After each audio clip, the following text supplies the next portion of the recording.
মিশিগানে খাদ্য সহায়তায় স্থগিত হওয়ার সম্ভাবনা নিয়ে ফস্টার পরিবারগুলোতে দুশ্চিন্তা বাড়ছে।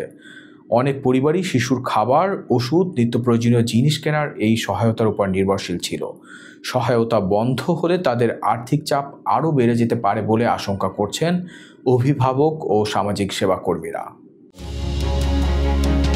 মিশিগানে স্ন্যাপ বা ফুড অ্যাসিস্ট্যান্স বেনিফিট স্থগিতের সম্ভাবনা নিয়ে উদ্বেগ দেখা দিয়েছে, বিশেষ করে রাজ্যের ফস্টার কেয়ার পরিবারগুলোর মধ্যে। অর্থনৈতিক চাপ ও খাদ্যমূল্যের ঊর্ধ্বগতির মধ্যে এসব পরিবার শিশুর খাবার, ওষুধ এবং দৈনন্দিন প্রয়োজন মেটাতে আগে থেকেই সংগ্রাম করছে বলে জানিয়েছেন সংশ্লিষ্টরা।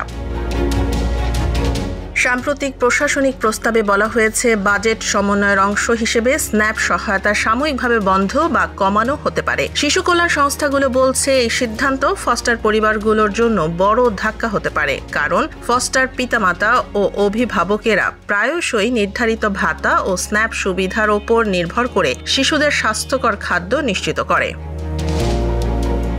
এক ফস্টার কেয়ার অভিভাবক জানান, আমরা 2 ভাই বোনকে দেখাশোনা করি। স্ন্যাপ বন্ধ হলে তাদের খাবার কিভাবে নিশ্চিত করব, সেটা এখন আমাদের সবচেয়ে বড় দুশ্চিন্তা।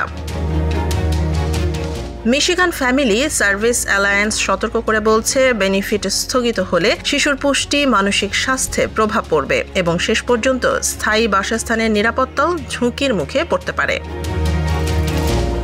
রাজ্য প্রশাসন বর্তমানে বিষয়টি পর্যালোচনা করছে এবং প্রয়োজনীয় সহায়তা নিশ্চিত করতে সমন্বয় প্রক্রিয়া চলছে বলে জানিয়েছে।